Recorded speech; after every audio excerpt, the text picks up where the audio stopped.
Hypothesis testing attributes पे और variables पे देखी। आज हम लोग पैरामीट्रिक और नॉन पैरामीट्रिक टेस्ट में डिफरेंस देखेंगे और कौन कौन से टेस्ट हम पैरामीट्रिक में कर सकते हैं, कौन कौन से नॉन पैरामीट्रिक में कर सकते हैं, ये देखेंगे। और टेस्ट करने की क्या मान्यताएं हैं, क्या एजम्पशन है बिफोर टेस्टिंग, ये बहुत डिटेल में हम लोग नहीं पढ़ेंगे, लेकिन जो बेसिक प्रॉब्लम मैंने सेशन 1 से लेके सेशन 6 तक देखी है उसको थोड़ा सा और ब्रशअप करेंगे, क्योंकि आज जब आप लोग यहां से जाएं तो मुझे लगता है कि स्टूडेंट्स जब लौटें तो उनके दिमाग में कुछ आइडिया, कुछ क्वेरी, कुछ क्वेश्चंस लेके जाना चाहिए। सारे क्वेश्चन का आंसर मिल जाना भी स्टूडेंट्स को बहुत लीनियंट बना देता। और दो बात हम आपसे कहेंगे, क्योंकि हम एक टीचर भी हैं, अच्छा टीचर जिसे मिल जाता वो स्टूडेंट बहुत लीनियंट हो जाते, और अच्छा टीचर जिसे नहीं मिलता वो स्टूडेंट बहुत एडवांस होते हैं। क्यों? इसका कारण केवल इतना सा है कि आप जब भी खुद से पढ़ेंगे तो आपको ऐसी नॉलेज होगी कि उसका कोई सब्स्टिट्यूट नहीं है। तो due this word I am going to present today's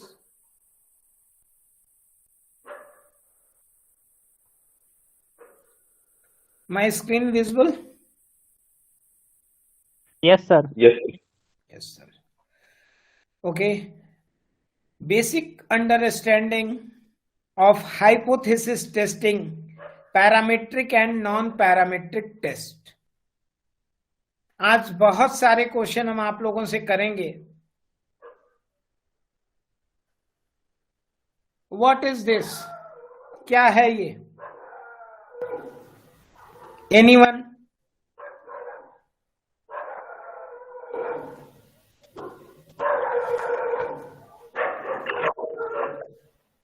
sir रो और कॉलम में ना, रो और कॉलम में प्लस लिखा हुआ है, ठीक है। अब देखिए जो हम समझाना चाह रहे हैं जरा वहां तक पहुंचिएगा आप लोग। According to me this is what is this? Population. Population. और पॉपुलेशन को कैपिटल एन से हम डिनोट करते हैं सर। अब ये जो पॉपुलेशन है हमने इसमें से एक छोटा सा सैंपल यहां निकाला। क्लियर है ये पिक्चर सभी को? Yes sir. Yes sir. This is population number 1। Yes sir. ध्यान रखिएगा, अभी आगे 3 स्लाइड जाके मैं पीछे आऊंगा। फिर पॉपुलेशन मेरी थी, उसमें से मैंने एक छोटा सा सैंपल निकाला। अब आपको समझाने के लिए मैं बता दूं कि जो भी मेरा सैंपल होता उसको हम स्मॉल एन से डिनोट करते हैं। It's clear? Population 1। Yes sir. Yes sir. अब अगर हम आपसे पूछते हैं ये क्या है तो आप तुरंत हमें बता देंगे कि this is population number 2। Clear? Yes sir. अब यहां से मैंने सैंपल निकाला n। Clear? Yes sir. And this is population number 3। और यहां से हमने सैंपल निकाला ये। तीनों पिक्चर को कोरिलेट करिए और बताइए कि सैंपल किसका बढ़िया था। वापस हम एक बार फिर आपको ले चलते हैं। This is second and this is first. यहां पॉपुलेशन सैंपल हो गया, यहां पॉपुलेशन सैंपल, अब वापस यहां पॉपुलेशन सैंपल। Third sample. लो सैंपल थर्ड सैंपल क्योंकि उसमें number sir first sample sir अच्छे हैं। थर्ड वाला सैंपल अच्छे हैं। एनीवन? कोई और रिजल्ट? थर्ड। फर्स्ट वाला सर। फर्स्ट वाला ठीक है। सर ठीक है। आई गॉट इट कि कुछ लोगों को फर्स्ट लग रहा है, कुछ को सेकंड लग रहा है, कुछ को थर्ड लग रहा है। ठीक है। अब हम आते हैं सैंपल की बात हम अभी नहीं कर रहे हैं, हम पॉपुलेशन की बात कर रहे हैं। 1 2 3 में पॉपुलेशन कौन सा बढ़िया था? सर तीसरा था जी का सर। क्योंकि इसमें क्या है, डाइवर्सिटी भी थी और 1 और 2 में क्या है, होमोजीनियस थे एक्चुअल में जितने भी सैंपल थे। Very good. देखिए फर्स्ट और सेकंड पॉपुलेशन की जितनी भी चीजें थी होमोजेनिटी थी वहां पे, और अगर हम थर्ड पॉपुलेशन को देखते हैं तो वो हेट्रोजीनियस था। फर्स्ट सर सेकंड एक तरह से क्लस्टर था उधर थर्ड पॉपुलेशन। ठीक है, तो बेटर क्या आ गया मेरा? Third. Second. Third population better है। Clear? Yes sir. Yes sir. ये डाउट क्लियर है सभी को? तो मेरा आपको बताने का मतलब ये है कि आपको पॉपुलेशन भी देखना है, हमेशा सैंपल पे फोकस नहीं करना है। क्योंकि फर्स्ट और सेकंड में जो हमने सैंपल लिया था, अब ये देखिए, आपको लगता है क्या कि फर्स्ट और सेकंड में सैंपल लेके कुछ करने की जरूरत है? क्योंकि मैंने पहले ही दिन आपसे कहा था कि वेरिएबल और कांस्टेंट दोनों में डिफरेंशिएट करिएगा, वेरिएबल एट्रीब्यूट्स में डिफरेंशिएट करिएगा, और हम स्टडी हमेशा वेरिएबल्स की करते हैं। अगर कोई चीज कांस्टेंट है तो स्टडी करने की जरूरत ही नहीं है। क्लियर है ये कॉन्सेप्ट सबको? Yes sir.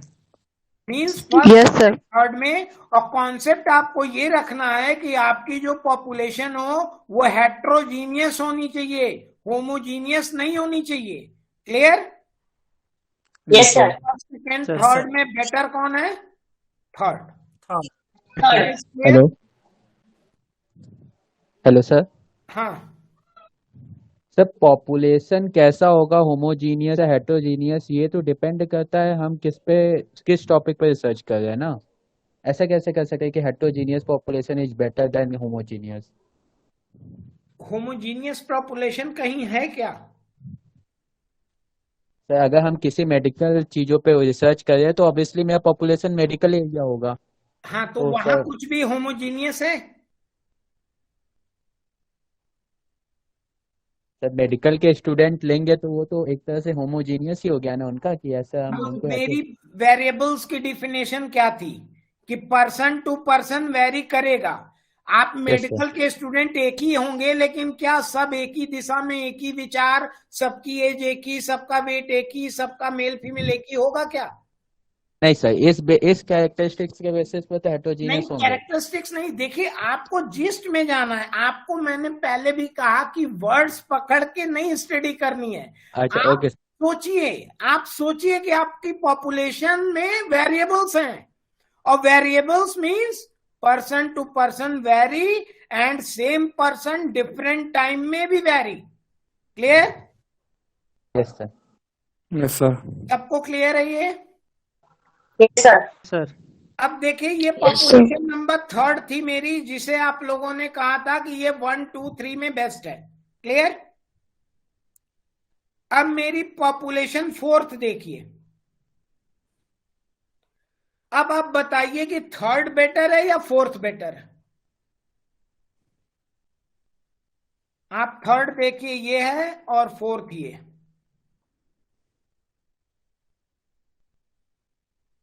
Sir fourth better है सर। क्यों फोर्थ बेटर है?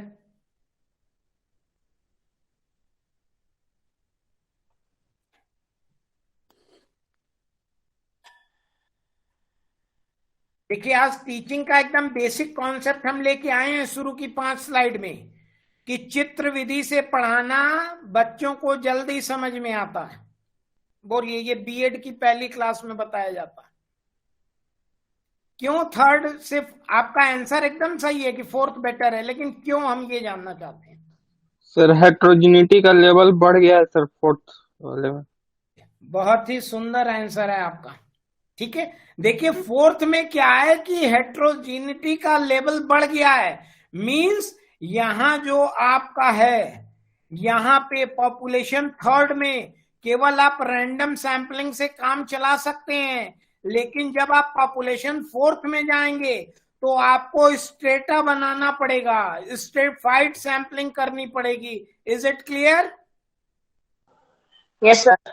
Yes sir. सर अब पॉपुलेशन का कॉन्सेप्ट क्लियर है।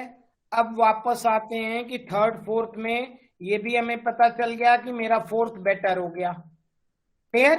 तो मींस पॉपुलेशन में होमोजेनिटी हेट्रोजीनियस देखना है, हेट्रोजीनियस का लेवल जहां ज्यादा हो वो बेटर होगा। अब वापस आइए सैंपल पे। ये मेरी पॉपुलेशन फाइनल हो गई कि हमको इस पे रिसर्च करना है। अब हम वापस आए सैंपल पे। पॉपुलेशन 4 से हमने ये सैंपल निकाला। पॉपुलेशन 4, मेरे ख्याल से पिक्चर क्लियर होगा आपको। पॉपुलेशन 4 से हमने ये सैंपल निकाला। ऐसा सैंपल है ये।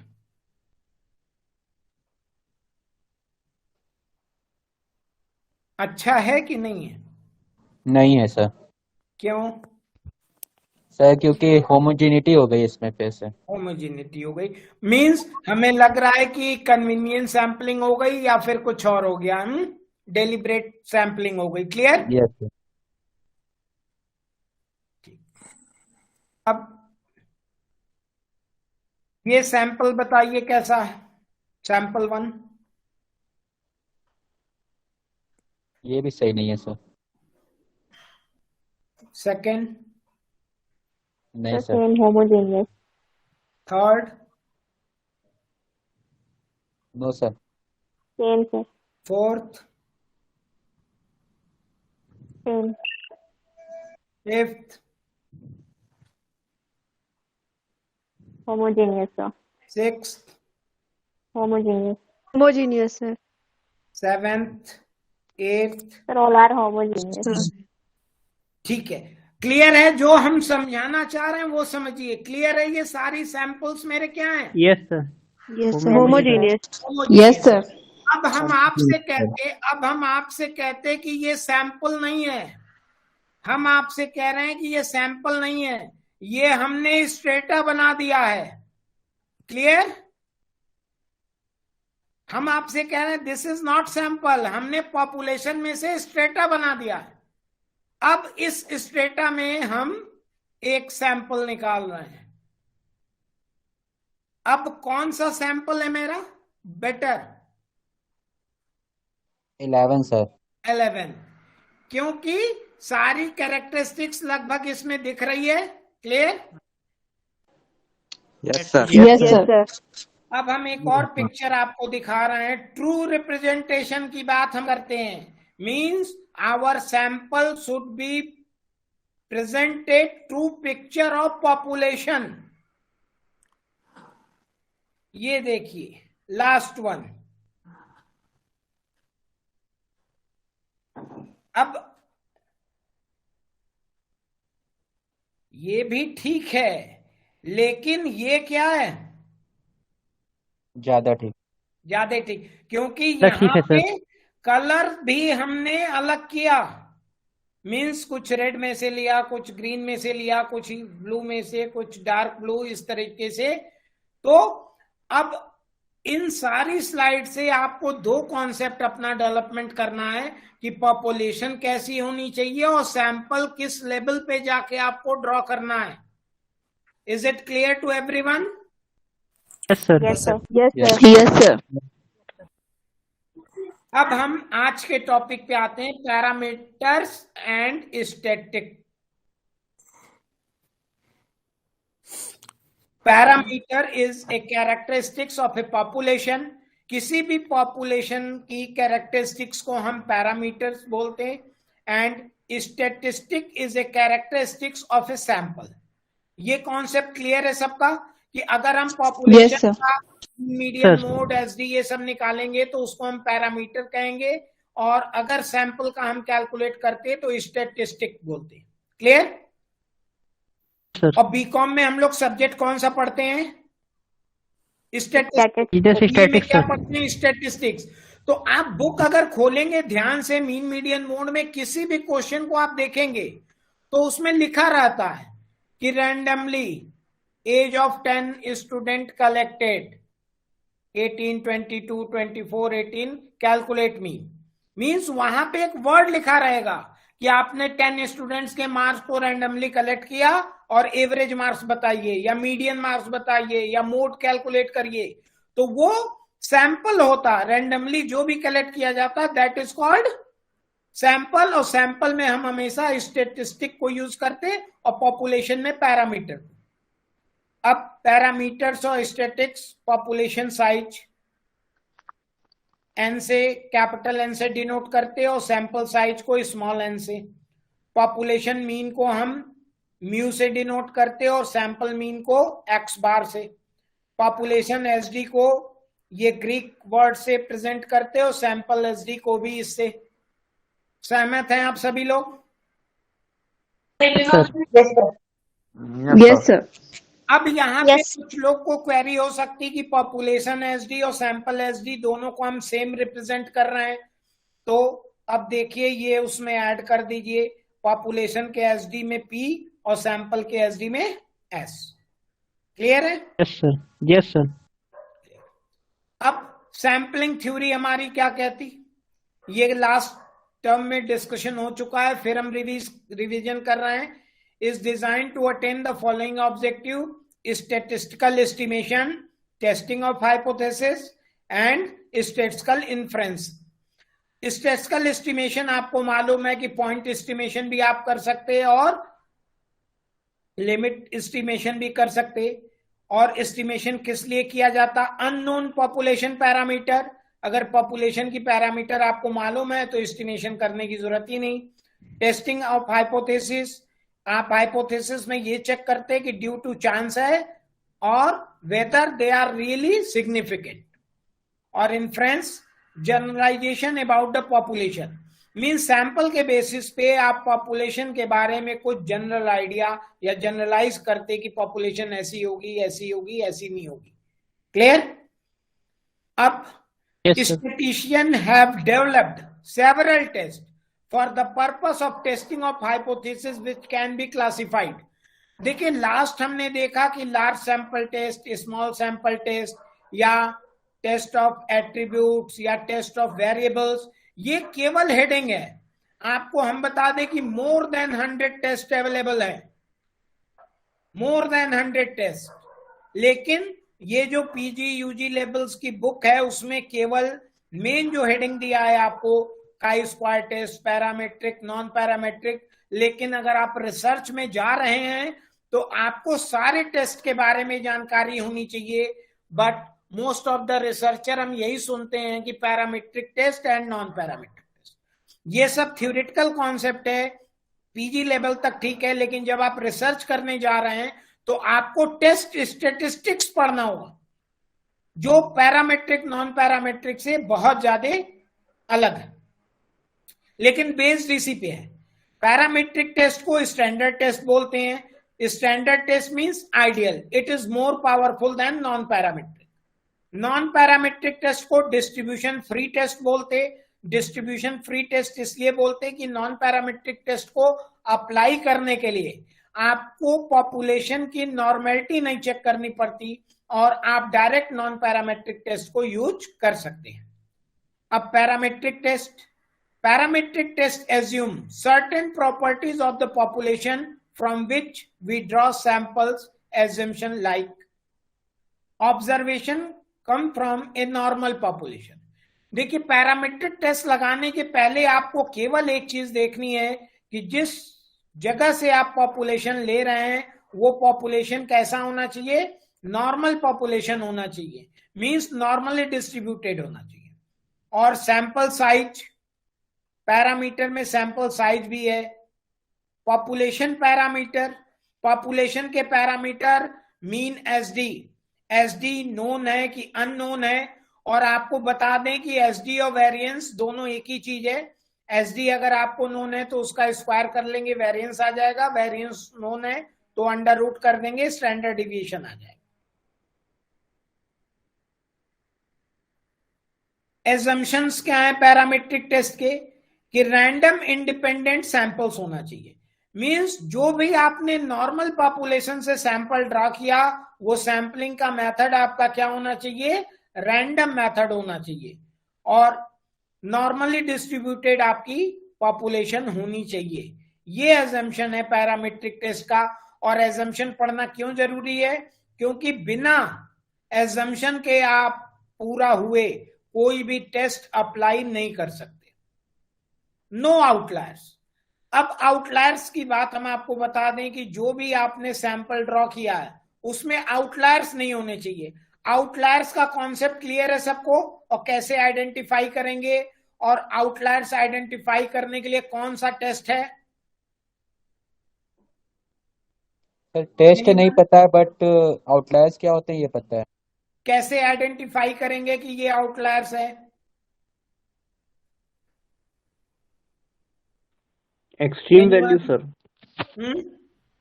Extreme values. एक्सट्रीम वैल्यू, ठीक है, कैसे पता करेंगे? By mode. By? Sir mean के थ्रू पता कर सकते हैं। नहीं, सर सैंपल साइज के अकॉर्डिंग सर उसको सब पता करेंगे। जो सैंपल साइज वाला जो कम रहे, छोटा 30 लेस देन मतलब 20-30 से कम रहेगा तो सर। सर मेरे ख्याल से mean plus minus 3 standard deviations के बाहर जो वैल्यूज होंगी वो आउटलायर्स कहलाएंगी।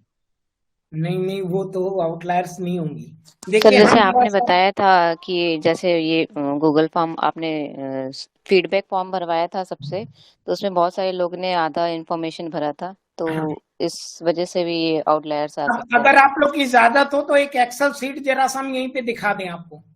बिल्कुल सर, बिल्कुल।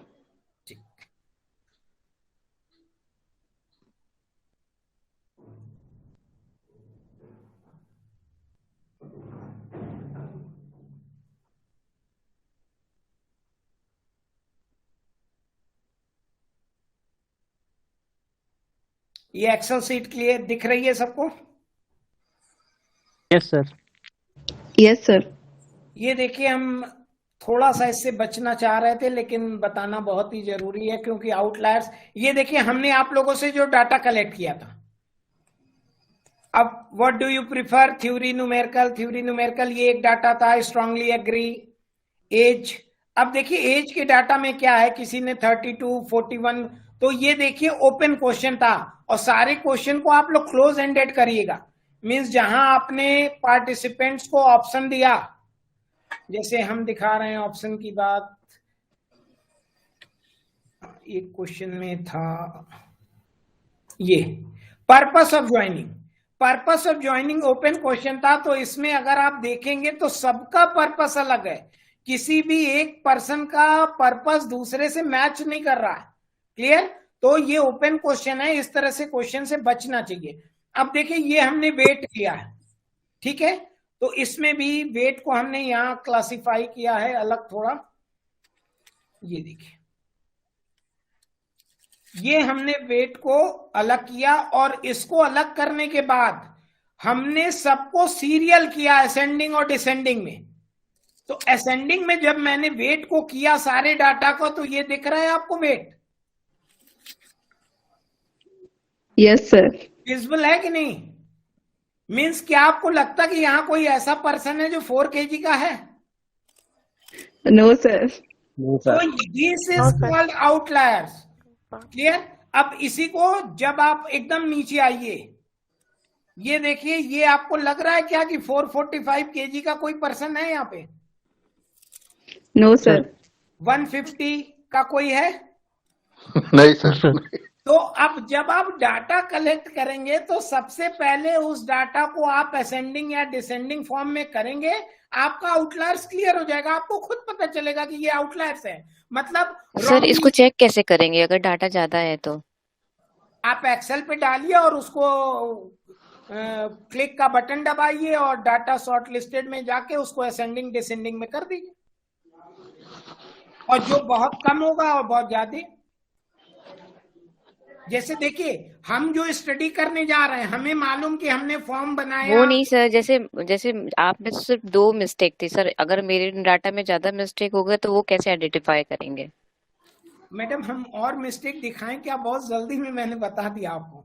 अच्छा, नहीं ऐसा सर कोई पर्टिकुलर ऐसा नहीं है क्या कि जो तुरंत मतलब नहीं, बता मैं दे? बता रहा हूं आपको, और मैं पूरा यहीं पे आपको बता दूं कि इन सारे पॉइंट्स के लिए इंडिपेंडेंट सैंपल है कि नहीं, इसके लिए टेस्ट है। मेरा सैंपल नॉर्मली डिस्ट्रीब्यूटेड है कि नहीं, इसके लिए टेस्ट है। आउटलायर्स के लिए डिक्सन टेस्ट है। मींस सारे अजम्पशन के लिए भी टेस्ट बना है। मींस जो शशांक ने प्रेजेंटेशन दिया था कि डाटा कलेक्शन के बाद आपको रिलायबिलिटी, वैलिडिटी सब चेक करनी है, डाटा को कलेक्शन करने के बाद प्रेजेंटेशन स्क्रूटनी करनी है, वो सारा आप करेंगे और सबका प्रोसेस है। लेकिन हमें क्या पता है, केवल कि डाटा मिल गया, टेस्ट लगा दें, कौन सा लगाएं, पैरामीट्रिक लगाएं, नॉन पैरामीट्रिक लगाएं, इससे हमें बचना है। क्लियर? क्योंकि डाटा ही जब आपका सही नहीं है तो आप समझ सकते हैं कि आपका रिजल्ट कैसा होगा। मींस ये सॉफ्टवेयर सिस्टम है, इनपुट आउटपुट, इनपुट ही अगर आपका रॉन्ग है तो आउटपुट क्या होगा? क्लियर है सबको? Yes sir. और हम इस पे नेक्स्ट वर्कशॉप में जब भी करेंगे आउटलायर्स वगैरह सब पे हम डिटेल में बात करेंगे। इस वर्कशॉप का बेसिक कॉन्सेप्ट आइडिया जनरेशन था और बेसिक देखिए हमने जितनी भी पीपीटी बनाई सब बेसिक्स बनाई है, हम कुछ एक्स्ट्रा आपको नहीं पढ़ा रहे हैं। और मैं आपको बता दूं कि जब भी आप भी किसी को बहुत छोटी छोटी बात बताएंगे तो वो उनको लगेगा कि बहुत अच्छी बात बता रहे हैं, क्योंकि बड़ी बड़ी बात बताने वाले बड़े बड़े लोग बहुत हैं। Is it clear? Clear sir. Yes sir. अब एक और यहां देखिए, ये भी पहले सेशन में हो चुका है कि इंटरवल और रेशियो लेवल, जो भी डाटा पैरामीट्रिक टेस्ट में यूज होता, नॉमिनल और ऑर्डिनल जनरली नहीं होता। यहां इंटरवल स्केल की बात होती है डाटा की। होमोजेनिटी ऑफ वेरिएंस, यहां पे ये भी आपको एजम्पशन एक ध्यान रखना है। Sample size larger than the minimum for many non parametric test. Parametric test की जो सैंपल साइज हैं ये नॉन पैरामेट्रिक टेस्ट की तुलना में कम है, और ये सारे एजम्पशन आपको पैरामेट्रिक टेस्ट में ध्यान रखने हैं करने के पहले। और पैरामेट्रिक टेस्ट की जो हम बात करते हैं, टी, एफ, जेड, एनोवा, ये सारे पैरामेट्रिक टेस्ट हैं। और सारे टेस्ट की अलग अलग फीचर्स है कि टी टेस्ट में हम 4 क्राइटेरिया पे करते हैं, एफ टेस्ट अलग है, जेड टेस्ट अलग है, एनोवा अलग है। अभी आपको पहले इन सारे पैरामेट्रिक टेस्ट लगाने के लिए, सारे के लिए एजम्पशन आपके एक ही हैं कि आपका पॉपुलेशन नॉर्मली डिस्ट्रीब्यूटेड होना चाहिए, सैंपल रैंडमली लिया जाना चाहिए, आउटलायर्स एक्सट्रीम वैल्यू मींस बहुत कम या बहुत ज्यादा डाटा से जो वैल्यू होती है उसको एक्सट्रीम वैल्यू कहते हैं, वो नहीं होना चाहिए। और ये सारे एजम्पशन फुलफिल करेंगे आप, तब जाके आप पैरामेट्रिक टेस्ट को यूज करेंगे। अब नॉन पैरामेट्रिक टेस्ट पे हम आते हैं। ये क्या है? Non parametric test mean such statistical test which neither depend upon the shape of distribution nor upon parameters of the population such as mean, standard deviation, variance। देखिए पैरामीट्रिक टेस्ट की बहुत सारे assumption हैं और नॉन पैरामेट्रिक टेस्ट ये कहता कि data population normal होने की जरूरत नहीं, और पॉपुलेशन पैरामीटर हमें मींस एसडी और वेरिएंस मालूम हो चाहे ना हो, हम नॉन पैरामेट्रिक टेस्ट लगा सकते हैं। तो आप पैरामेट्रिक और नॉन पैरामेट्रिक में आपको पता चल गया कि नॉन पैरामेट्रिक टेस्ट तो बहुत आसान है, बिना एजम्पशन के हम इसको कर सकते हैं। As these tests do not depend upon the shape of distribution, these are also called distribution free test। Non parametric को हम डिस्ट्रीब्यूशन फ्री टेस्ट बोलते हैं कि पॉपुलेशन का नॉर्मली डिस्ट्रीब्यूटेड होना यहाँ जरूरी नहीं। अब non parametric test simple to understand, ये बात सही है। देखिए सारे नॉन पैरामेट्रिक टेस्ट में हर बुक में ये लाइन लिखी है, सिंपल टू अंडरस्टैंड। ये सही बात लिखी है।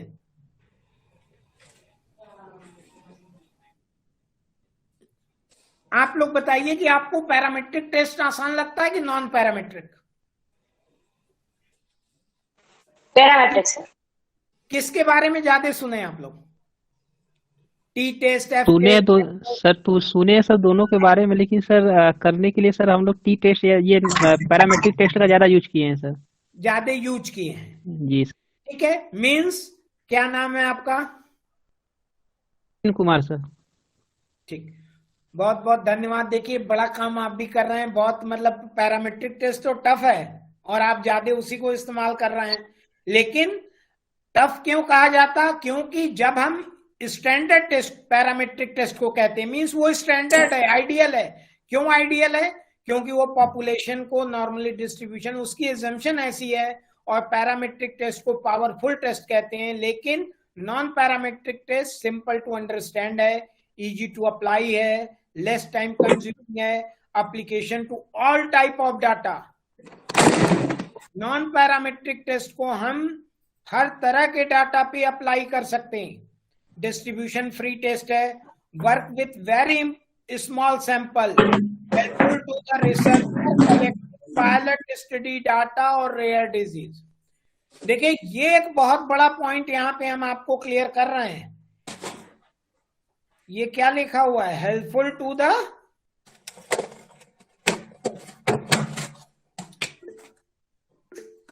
ये बात क्यों लिखी गई है? कोई रिसर्चर एक्सप्लेन करेगा हमें यहाँ पे? सर बता रहे हैं sir,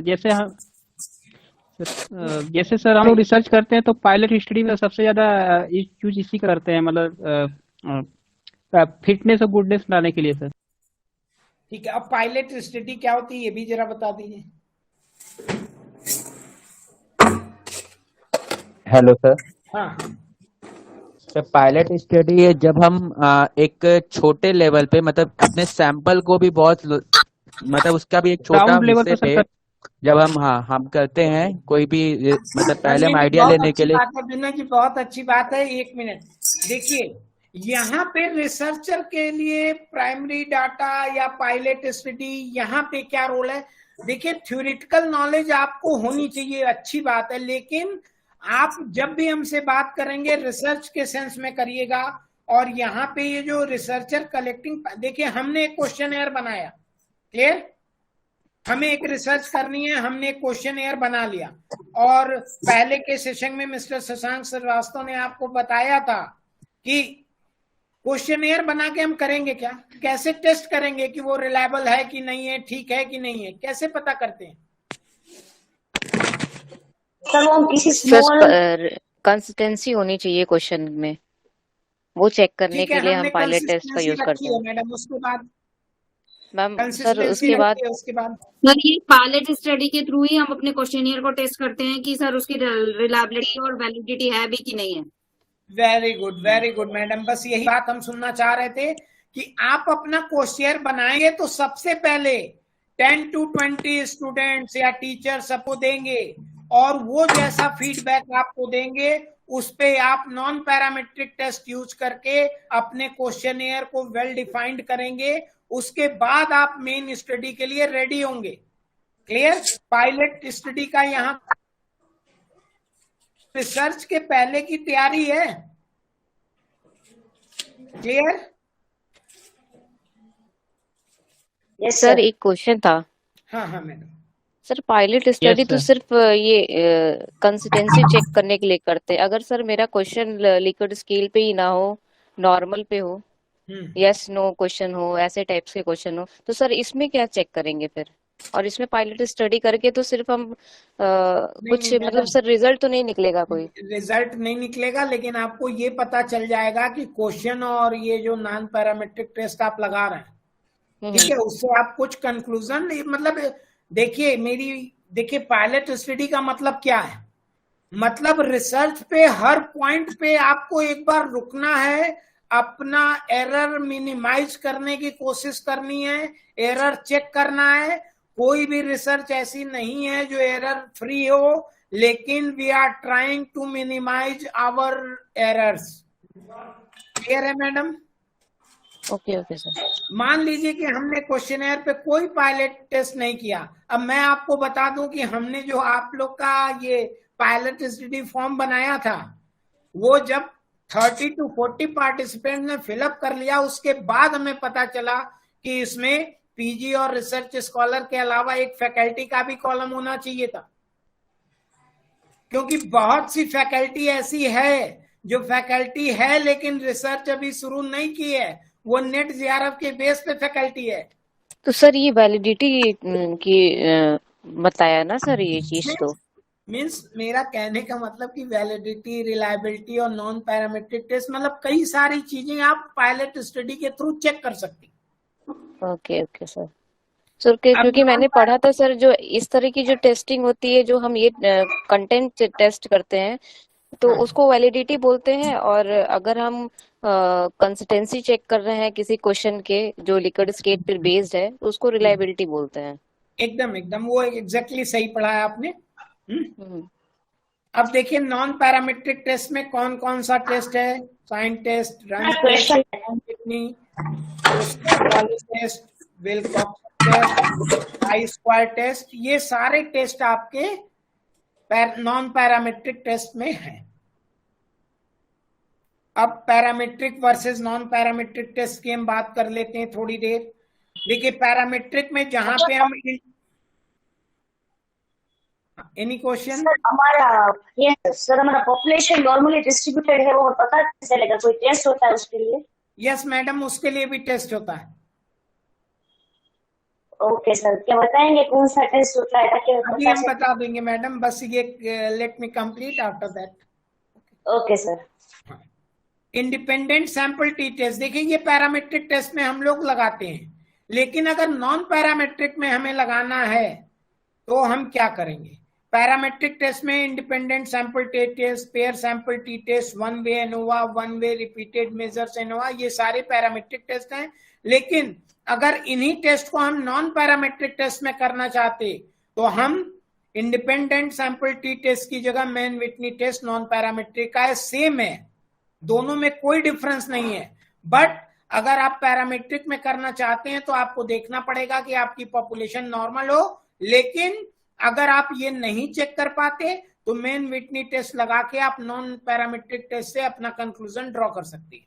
paired sample t test की जगह नॉन पैरामीट्रिक में विल्कॉक्सन साइन रैंक टेस्ट है, वन वे एनोवा की जगह क्रुस्कॉल वालिस टेस्ट है, वन वे रिपीटेड एनोवा की जगह फ्रीडमैन एनोवा है। मींस सारे से जो टेस्ट हैं पैरामीट्रिक, उसके पैरेलल आपको नॉन पैरामीट्रिक में टेस्ट अवेलेबल हैं। बस अगर एजम्पशन आपके फुलफिल होते तो आप पैरामीट्रिक लगाइए, अदरवाइज आप नॉन पैरामीट्रिक टेस्ट लगा के अपनी स्टडी को आगे बढ़ा सकते हैं।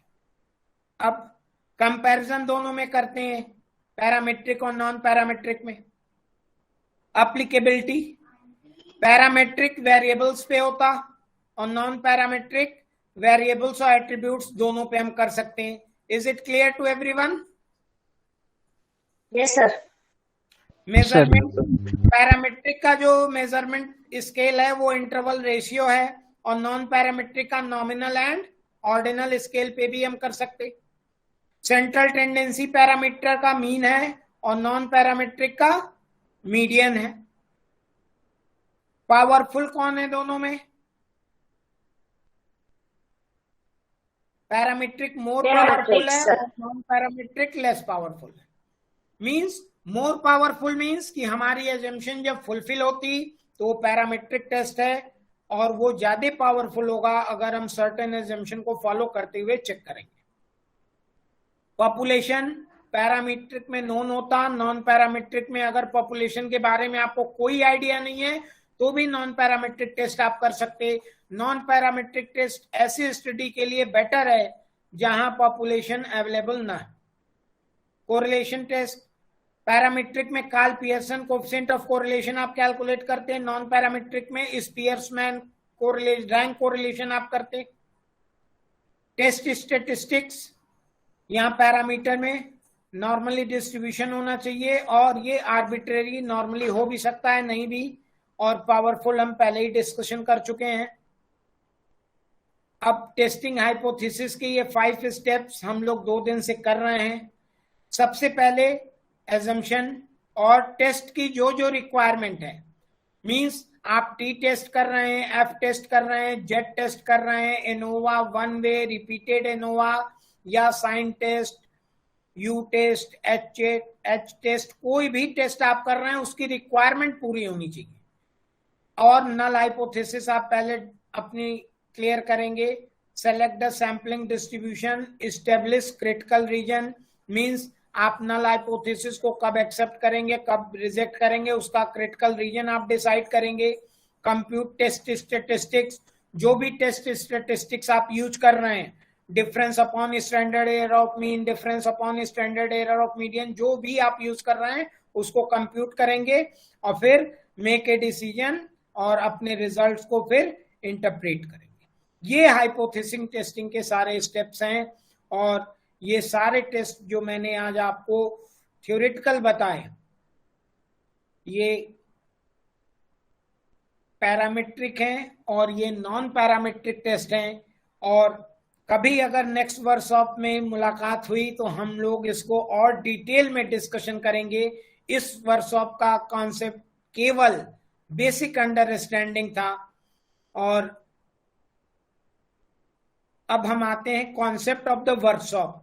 इस वर्कशॉप को जिस कॉन्सेप्ट पे हम लेके स्टार्ट किए थे, हम और हमारी कोर कमेटी, शशांक श्रीवास्तव, मृत्युंजय पांडे, शैलेश द्विवेदी, सौरभ सेन, राम नरेश यादव जी, जितने भी कोर कमेटी मेंबर्स हैं आईआईए मिर्जापुर ब्रांच के, अब सारे पार्टिसिपेंट्स इस फार्मूले को अगर कोई पहचानता है तो मुझे जरा बताएं। सर इंडेक्स नंबर का फॉर्मूला है सर फिशर का इंडेक्स नंबर है सर। नहीं, फिशर का प्राइस इंडेक्स। हाँ, price this index. Is price index. बहुत बढ़िया, बहुत बहुत धन्यवाद आप सभी को। अब देखिए, अब यहां लिखा हुआ है सिंपल मेथड, ठीक है, और ये इंडेक्स नंबर का फार्मूला है। P1 करंट ईयर प्राइस है, P0 बेस ईयर प्राइस है और P01 इंडेक्स नंबर है। ये क्लियर है सबको? जी सर अब सिंपल और वेटेड का कोई कॉन्सेप्ट हमें बताएगा बहुत तुरंत, या नहीं तो हम ही बता दें बहुत तुरंत, क्योंकि वैलिडेटरी फंक्शन भी स्टार्ट होने वाला। सर P0 और Q0 का मल्टीप्लिकेशन को वेट कह सकते हैं? नहीं, इंडेक्स नंबर का नहीं, सिंपल और वेटेड का कॉन्सेप्ट क्या है? In the place of frequency inflation को कंसीडर करना। ठीक है, बहुत इतना टफ हम नहीं बता पाते हैं भाई। देखिए, हमारे पास 3 सब्जेक्ट्स है पढ़ने के लिए और मेरे पास स्टडी आवर 6 है। क्लियर? तो अगर हम सिंपल की बात करते हैं, मीन सिंपल मीन, तो 6 आवर मेरे पास हैं और 3 सब्जेक्ट हमें पढ़ना है, तो पर सब्जेक्ट कितने आवर्स आ गए मेरे? क्लियर है? 2 आवर्स पर सब्जेक्ट हम स्टडी कर सकते हैं। लेकिन अब इस 3 सब्जेक्ट को मैं आपसे एक्सप्लेन करता हूं कि ये तीनों सब्जेक्ट हैं क्या। पहला बिजनेस ऑर्गेनाइजेशन, दूसरा बिजनेस कम्युनिकेशन और तीसरा जो मेरा यही सब्जेक्ट है स्टैटिस्टिक्स। अब क्या ये सिंपल मीन वर्क करेगा यहाँ पे? नो कुछ सर। और होना चाहिए यहाँ पे। तो अब weighted. No sir. Weighted mean होना चाहिए। मीन्स कि हमें मालूम है स्टैटिस्टिक्स का वेट ज्यादा है, तो हमारा ये सिंपल मीन का कॉन्सेप्ट यहाँ पे फेल्योर हो जाता। और अब जब वेटेड मीन का आता है तो हमने इनको वेट कितना दे दिया? 3। क्लियर? और इनको दिया 1 1। तो अब हम, मेरे पास 6 आवर है, हम 5 से डिवाइड किए तो 1.2 आवर आया। मीन्स हम BO 1.2 hour, 1.2 hour, but stats 3.6 hour. Clear है सिंपल और वेटेड का कॉन्सेप्ट? Sir yes. अब देखिए, अब जो हम बताना चाह रहे हैं वो समझिए। मैं इंडेक्स नंबर का फार्मूला क्यों लाया हूं, ये स्लाइड खत्म होगी तब आपको समझ आएगा कि आप भी सोच रहे होंगे कि पैरामीट्रिक नॉन पैरामीट्रिक पढ़ाते पढ़ाते सर इंडेक्स नंबर पे क्यों चलेगा। क्योंकि ये वर्कशॉप केवल आपके दिमाग में आइडिया क्रिएट कराना है कि रिसर्च प्रोसेस कैसे किया जाए। क्लियर? अब देखिए, वेटेड मेथड जब आया इंडेक्स नंबर का, बहुत बाद में आया। पहले सिंपल मेथड ये था sigma P1 sigma P0 into 100। तो सबसे पहले एक विद्वान हुए, क्या नाम है उनका? केलीज। इन्होंने अपना एक फार्मूला दिया। केलीज ने एक रिसर्च की और उसमें बताया कि केवल प्राइस मींस केवल प्राइस से कुछ नहीं होगा, हमें ये भी पता होना चाहिए कि हम कितनी क्वांटिटी परचेज कर रहे हैं, तब वो इंडेक्स नंबर मेरा क्लियर होगा। और केली आए और स्टडी करने के बाद उन्होंने क्यू का कॉन्सेप्ट दिया, मींस करंट ईयर प्राइस और बेस ईयर प्राइस में हम क्वांटिटी का मल्टीप्लाई करेंगे, लेकिन ये क्लियर नहीं किया कि बेस ईयर प्राइस और करंट ईयर प्राइस, इनकी स्टडी यहीं पे स्टॉप हो गई। फिर कुछ दिन बाद लास्पेरे आए और उन्होंने एडवांस वर्जन दिया, क्यू मीन्स क्या इन्होंने बताया, क्यू जीरो मीन्स इन्होंने कहा सर। कि जब भी हम प्राइस इंडेक्स नंबर प्रिपेयर करेंगे हम क्वांटिटी कौन सी लेंगे, बेस ईयर की। अब आप देखिए केली ने बेस और करंट ईयर को क्लियर नहीं किया था, लेकिन लास्पेरे ने आए और उन्होंने क्लियर किया Q01। फिर उसके बाद पासे, ये भी एक इनको विद्वान कह लीजिए, स्टेटिशियन कह लीजिए, रिसर्चर कह लीजिए, ये आए और इन्होंने अपना एक फार्मूला दिया। इन्होंने कहा नहीं, Q0 is not, Q0 means past, हम प्रेजेंट इंडेक्स नंबर निकाल रहे हैं, इसलिए हम क्वांटिटी करंट ईयर की लेंगे, Q1 लेंगे।